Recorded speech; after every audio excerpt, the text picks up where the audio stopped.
Hello everyone, welcome to Painting Crafty. If you're new here, my name's Melanie. Hello, hello. And for my returning art and craft friends, I'm so glad you're taking an art break with me today. I'm going to be showing you how I created this, another little pumpkin gal in a folk art style. I'm going to show you a little bit of how I created the faces, and then I will show you how I did the watercolor steps on this. For those of you who might like to have a little bit of help drawing, because I know not everyone likes to draw, or maybe you even like to have a reference, because I include that in my sketchbook subscription, head on over to Ko-fi. There'll be a clickable link inside of the description box where you can join my subscription group. It's very reasonably priced. Not everyone likes to draw, so this makes a quick job of drawing. Plus, I give you a reference of what I drew, so you'll have something to work off of.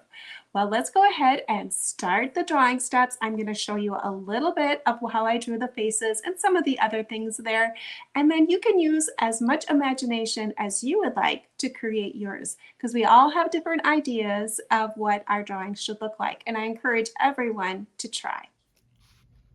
Let's begin the drawing steps. So let's take a look at this face. I wanted to just talk a little bit about those because to get this childlike face, you can see how my shapes are a little bit more rounder. So the side of her face is going to be round. This is going to be, if you think of it being more of a rounded shape here. And off to the side, these shapes are pretty rounded. So when I drew at the top of her head, I'm also rounded here. So I've got a round, more of a roundish style head. You could put a little bit of a chin in there. This one has a little bit of a chin, just a tiny bit. I wanted more of like a impish or a younger face looking type of girl. And then I built her hair off the top there. And this is the same type of big eye gal here, and I can put the same size, same hairdo on her, so I can come off to the side here, follow around on the side of my head. And when I get down to her jawline, I'm going to be tucking it in. And over here, I'm going to be doing the same thing. I'm going to come around, and I'm going to put it into her jawline. Then I would erase this part here. Let's give her some bangs. So we come around, give her some bangs. There, and then this skinny little neck over like this. And then a little rounded this way. And then this one had pigtails. You can do the same thing here, pigtails. But because she has that longer face, she's going to have a completely different look. Because she has that longer face. She still's got kind of like big eyes. It's just the look of it. I gave this one a longer nose and then just a little swoop here. She's got a little bit bigger lips, so that's gonna make her look, different too, and than what this little gal does. So she's got these little tiny lips and then this little smile that comes across here with this little loop underneath. And then her tiny little nose, the way I drew that is that first I start with a little spot that looks something like that, and then we're going to have the little nostril areas coming this way, and then I'm going to put this little button area on the top just to make it look like it's rounded around. So that's how I did her little nose there. So it's completely different look. I could bring this down. She looks like she's got a little bit of a helmet on. It is amazing how you can just change one thing on your little faces, and it changes the look of these gals completely. Now she looks a little severe, a little bit different, but if we put a little hat on her too, it's going to make her look different as well. So play around with your faces. Those are just some of the types of things that you can look for when you're drawing your faces. Practice them. If you enjoy doing faces, practice them. On this one, I did more of a little impish look on her as well. So I did a lot of erasing on this picture. It took me a little bit to get my face drawn right and how I would like to do it. But for my Ko-fi members, my sketchbook members, you would just get a tracer like this, and you could go ahead and trace it with your light box or on a window, whatever makes it easier to go ahead and draw yours. So don't be afraid of doing faces. They're just broken down for shapes as well. They do take a little bit of practice. This is something I like to do. I keep a sketchbook I keep a sketchbook and I will draw these. If I've got spare time, I practice my little faces because every little area makes a little difference. Now to start my gal, I wanted her to be kind of a pumpkin gal, and I only wanted just the half of a pumpkin. So I looked on my paper, I went up and created a border. Let's change over to this one. This one is not as messy. I put a little border here at the bottom, and then I started with my pumpkin shape. So we've been drawing pumpkins, so I ended up doing my center one here first. It's kind of got this little hill shape here, and then built it off to the side, and that's what created her body. And then her neck is going to come out of here, is where this line's going to come out. Now you could leave the top of the pumpkin like that, or you could create a little bit of a neckline, which is what I chose to do here. I ended up just doing a little neckline there. Now once I have this part done, now sky's the limit on what you might want to put inside of your little pumpkin gal. For my little area, I did a church. Churches are super simple and they're super fun to draw. I just did this one really kind of tall, but perspective is not important in primitive style. So I got to have these humongous sunflowers over here. They're just about as big as my building. And my little sheep is down here, but it's just all about whimsical, primitive, and you can make it whatever you wanted. So for the church, I just simply did a long rectangle with a triangle on the top. So once I get those parts done, then I can build my sides. So I went over here and did another long rectangle. And then this is going to follow the shape of however I drew my triangle. That's going to be the side of my roof. And then I'm going to connect it here. Again, this primitive style, it actually adds a little bit of extra quaintness to it if the perspective is off. So don't worry about it being perfect. I just went down like that. Now I did a little fence. Those are easy enough to do. And this cute little sheep, I'll show you how I drew him. So he's basically a rectangle. That's all he is just a little rectangle with some fluff on him. So once I got my rectangle drawn, I just went in and made my little fluffy body around it. And then I was able to erase my rectangle, draw that lightly so you're able to erase it. But what kind of makes this guy look cute is that his legs are going wonky, like maybe he's jumping or maybe he's running. So I'm gonna have this front leg here. This will be the one I see, so I'm gonna draw it on the top and then I'm gonna kick it back. And then this one in the front, I'm gonna be going the opposite direction. And then the one behind, I'm only going to see part of it. It's going to be shorter than this leg. And then this one is behind his body over here. So it's just a little bit that's peeking out there. Now put a little tail on the back. And then let's put his, he's gonna have ruffles here too. His little bit of fluffiness. And then this is just kind of a loop off to the front. Not exact, but I want to throw an ear here inside of there. So that's going to be dark. This will be dark. Kind of a partial triangle is what you're looking at, half a triangle. And then his little tail is on there. Throw a little blanket on this guy and put whatever you think you might want in there. I have a little pumpkin drawn on that one, but you could put a star, a heart, whatever you would like to make your little lamb cute. But that is a simple way that I did that. Now to do the sunflowers, they are very simple and easy to do. I start with my circles here. Now I knew I wanted them to be able to fit in, but I wanted them bigger. So I knew I was probably not going to have full petals all the way around, and I was okay with that. What I do is I just start with my circles and put them in there where I would like it, and then I just drew these petal shapes all the way around my sunflower. What sometimes you can do to help you draw these little flowers is if you do a circle like this and then do some wagon wheel spokes all the way around. That looks good. Now that's going to be the center of my petal. So then I know where the centers of my petals are going to be. Oops, like that. And I can build it around my wagon wheel shapes.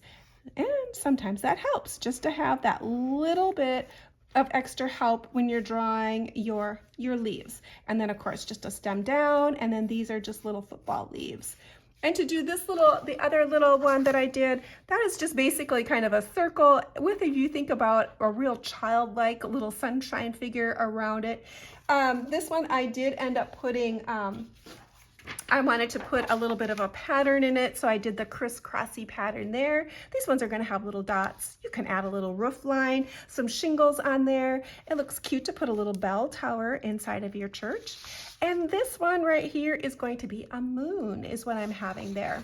Now, to give her a look of that kind of continuing on with that pumpkin look, I simply did some of these twirling little pumpkin trellis. I forget the word. I always say it wrong.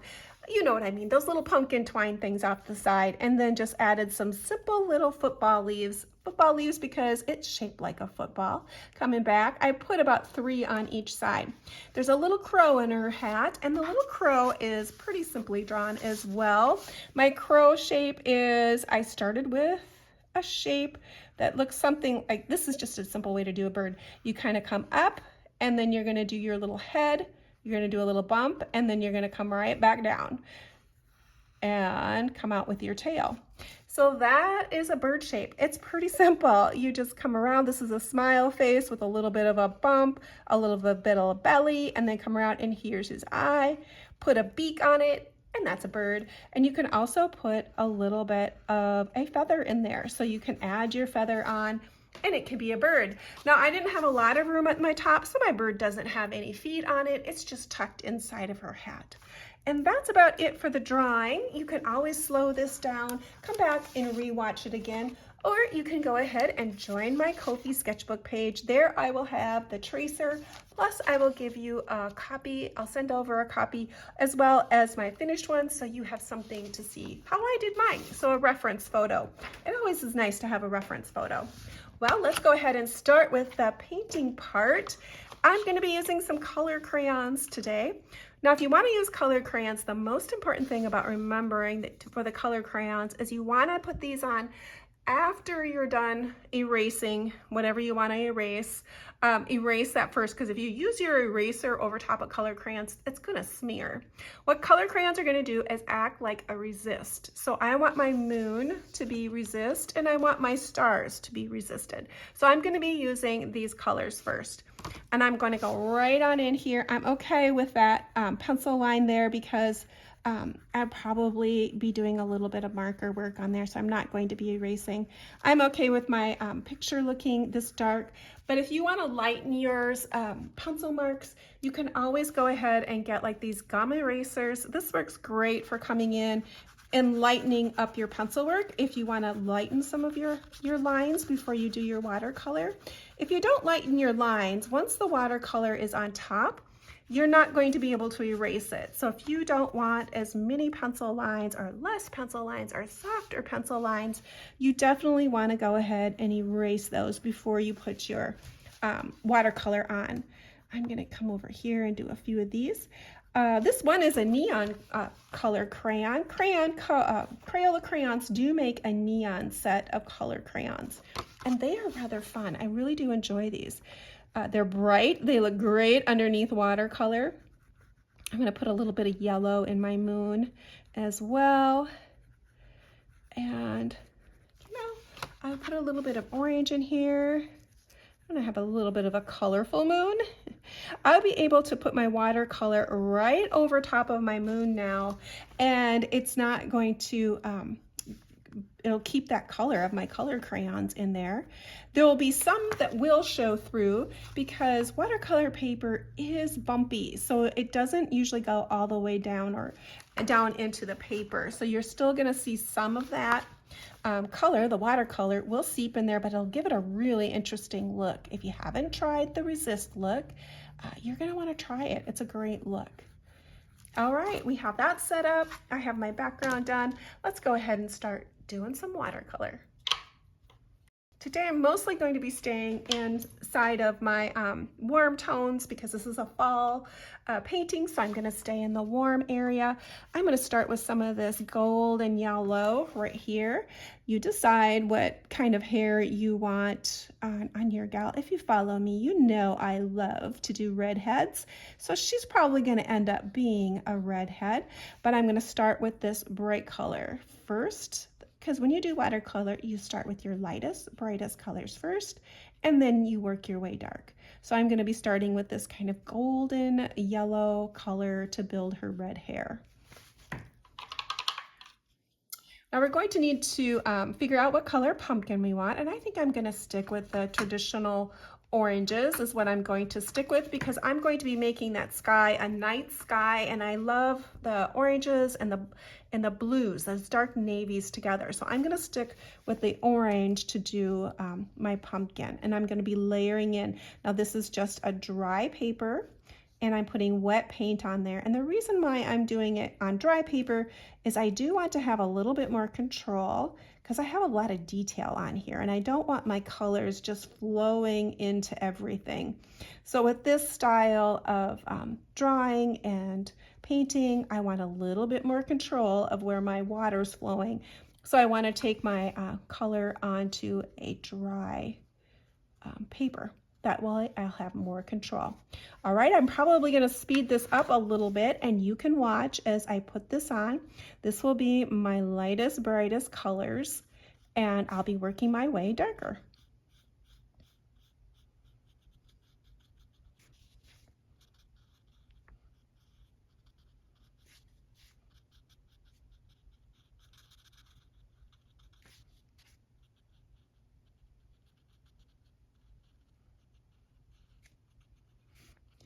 I am going a little darker underneath some of these flower areas because there would definitely be a shadow there.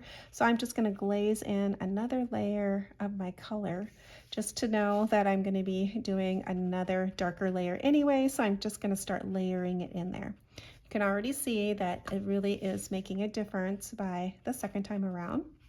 My paper isn't overly wet. I'm using Canson watercolor paper, so it's not 100% cotton. It does dry a lot faster than what 100% cotton paper would be. It's still a little bit, tiny bit damp, but it's not going to allow my colors to move around too much because I don't have a lot of water underneath there. When choosing your hair color, just start with the lightest color underneath and then work your next darker layers over top. With watercolor, it's all about the layers. So if you take your time and do the layering, it really will make a difference. Come to life, I'm not trying to cover up all of the first layers I put on there, and I'm getting darker as I move through my color selections. Okay, I'm gonna give her a chance to dry before I were to work on any more areas, and give that chance a little bit more to dry, and then I'll work on it a little bit more. So I'm gonna go ahead and dry this, and we'll see what happens. You can take a little bit of or golden color, mix a little bit of brown in it, take a little bit of that red, add plenty of water, and you can come up with a flesh tone that's in this family here. You can test it to see where you are. If you want to go a little lighter, always add lots of water before you were to do this and see where you are.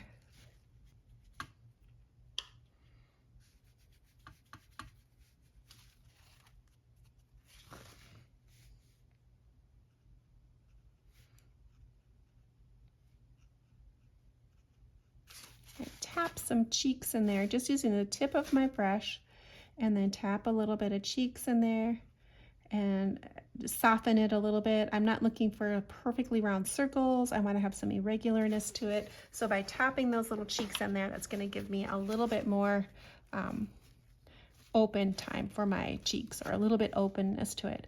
Now you can always come back in and pick up a little bit more if you need to. Add it maybe just to the sides. My water, that cheek is wet, and it's going to, that color is going to move a little bit, which will create an interesting look too. And if your color just kind of sits and it doesn't move, rinse your brush out and then just take some clean water and tap that area and add that clean water, and then that should cause a nice little look to your area. I'm going to take a little bit of that little area that I added just a little bit more red to it, like I did on her cheeks, and I'm going to do that on the tip of her nose too, just to give her a little bit of a brightness. And to do her lips, I'm going to just tap that in there, and I'll probably do some refining with my pen work, so I'm not too worried about this. And let's see, I need to put a little bit more dark underneath her neck here. I want to pick up some red brown and add it underneath here for a shadow. I don't want to get too much yellow in it. She'll look a little jaundiced, as one would say. She's fair skinned, but we don't want her to look like she's a yellow girl, although she's a pumpkin gal, so maybe that would be just fine. I'm going to pick up a little bit of that darker color and maybe add it to the side of her face underneath here where her hat would be. That would be a shadow. Underneath her nose, kind of a little bit of a shadow. It's just very tiny little work. It's just scrubbing my paints back and forth. Okay, now if you do have a little bit of a lighter color or one that would have some white in it, like this is a light color, it's a gouache. This works pretty well for a flesh color too, depending on what color, but I do like having a little bit of gouache in there, so it does help sometimes to pick up that color and add that onto my things too, because it's going to be a little bit more opaque and add to the look of my gal. I want to keep the bridge of her nose a little bit lighter. Okay, I'm going to stop. I'm not going to go any farther. I'm just going to let that be. Let's work a little bit on her hat. I thought just doing a straw hat would be good, so I'm just going to be picking up like a little bit of a yellow ochre color here. And let's put that on this gal. That color would look good too for my sunflower, so I'll probably use that for the sunflowers as well. I did end up using a brighter yellow underneath my sunflowers first, a cadmium yellow. It's just such a brighter color, and I definitely wanted that tonality difference between my pumpkins and my sunflower.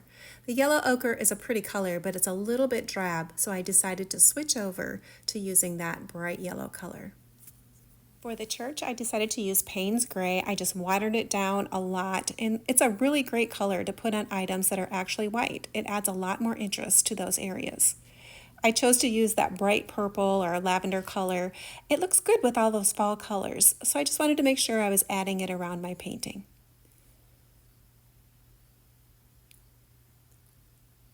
Up next, I'm going to be adding a little bit more of that Payne's Gray, but this time I'm going to be using it a lot heavier in my night sky.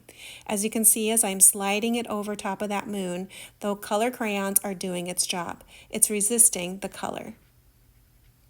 It creates an awesome night sky. You can see how it's seeping in a little bit from the wax.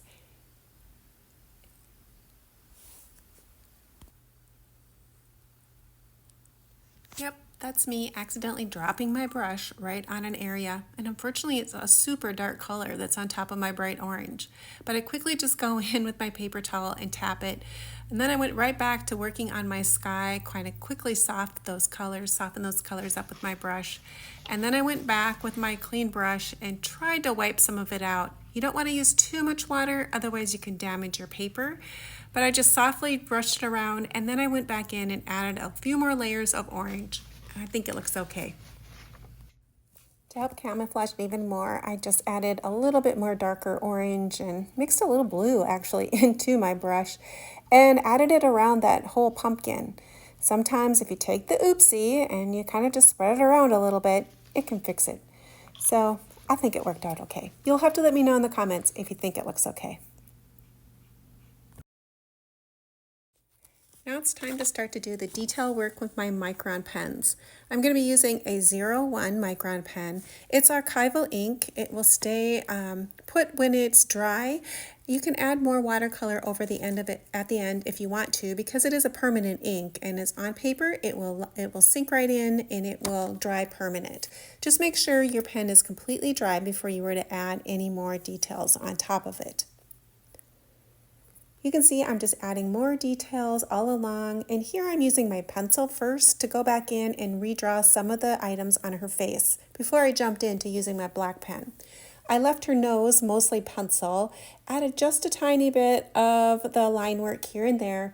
I just felt a little bit more secure adding the pencil to her face first before I went right on in with my micron pen. I like doing those sketchy movements, broken lines, and adding a lot of character to the pen work that way. Down at the bottom, just to add a little bit more interest to those checks, I went ahead and did some more doodle designs on top of the black. I thought it added a lot of character to the check marks. In my opinion, I love doing the mixed media end of watercolor. I think it adds so much interest to my little paintings. Drop a comment in the box and let me know if you like to do the doodle work, if you use micron pens or gel pens or colored pencil.